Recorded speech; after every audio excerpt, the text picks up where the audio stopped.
It's Leslie Meredith with Breakbulk Events and Media. We have just finished our first big session of the day here at Breakbulk Middle East.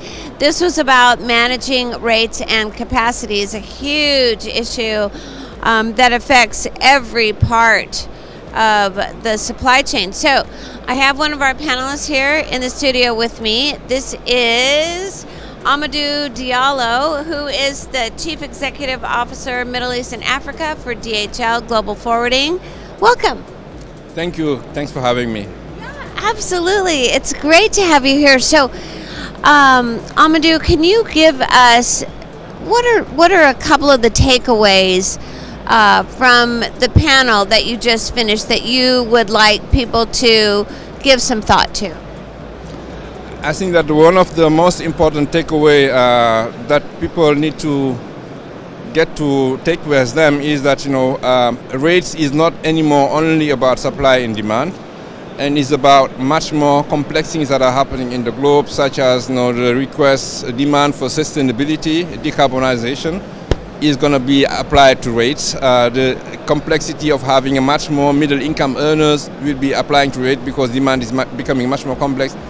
And the decoupling of demand from Europe, America, and China into many new participants such as Nigeria, Ethiopia, etc., will also have an impact on the rate. So rate is always has been, from the economical perspective, always supply and demand, but now it's not supply and demand. It's supply, demand, diversity, sustainability, digitization, many more factors that need to be taken into account. So yes, we have a good market. It's dynamic. It's complicated.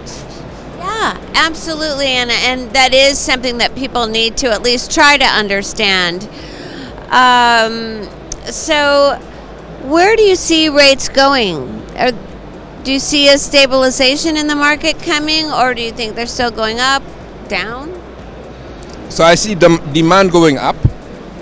I see complex demand going up. And with a lot of new technologies being applied into the borders, I'm really talking about shipping, yeah. Customs is becoming more complicated because they have to ensure that governments are getting their revenues. They have to invest in more infrastructure because people are more educated and demand much more than just what they used to demand. Therefore, I think that it will be stable at a higher level than it has been ever. But it is good because we will be connecting more people and making more people happy in the globe. I like that. That's a very global view, and certainly the factors that you've talked about are all very important and could be considered improvements. Will improve, the industry, the world at large, but they are all expensive.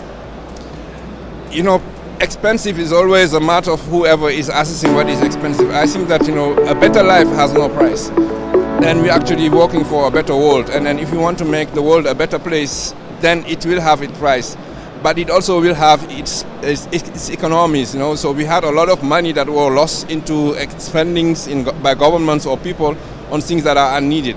And I think that we really need to better share wealth in the world so that more people across the entire globe are happier. So we see less migrants, we see more infrastructure development in many countries that didn't have it, and we see a much more different and complex demand because we want to have better people across the globe. Absolutely.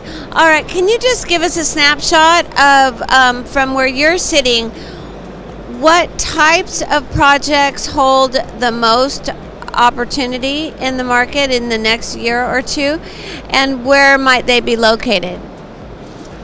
Well, so being an African, so I will really concentrate on my country and then on my continent, and also being here in the Middle East. So I think there are a lot of infrastructure projects going on in the Gulf countries to be sure that we can use rail connectivity across the entire countries. There's a lot of development that is taking place so that we can shift manufacturing from some of the Asian countries into the Gulf countries. But same is also happening in Ethiopia, in Kenya, in Mozambique, in Senegal, in Nigeria, in Morocco, in Algeria, Libya. So many places where people are participating, will be participating into global trade. We'll start transforming their agricultural goods and mining goods locally so that they can be an alternative supply to America, Europe, and Asia. So, and I think that these are the places where things are happening today, and we will be doing our utmost, as coming from this continent, to make sure that all of our people equally participate in global trade, as has been the case for the Americans, the Chinese, and the Europeans. Right. So I think what we're talking about here is better balance of trade throughout the world, and a balance of prosperity. Yes, because many people have been talking about it at the United Nations, where many NGOs have been fighting against it. So the purpose of DHL is called connecting people, improving lives. So it is not called connecting people and maximizing profit. It is not called complicating logistics. It's called connecting people, improving lives. And that means that we have to provide for a platform for every consumer to be able to buy their coffee from Uganda. But any manufacturer, also the SME that is making shoes, recycled shoes in Ethiopia, to be able to sell their products to Papua New Guinea, to America, to anywhere else. And if we can make it for every country in the globe, because we are operating in all countries on the globe, then we will make sure that all people, given the same education, having the same health, having access to the same food, are given the same opportunity to participate in global trade. And that's really what we want to enable. That's fantastic. I want to thank you for your words of inspiration and really opening our eyes to what can be. So thank you. Thank you very much. Very happy to be here.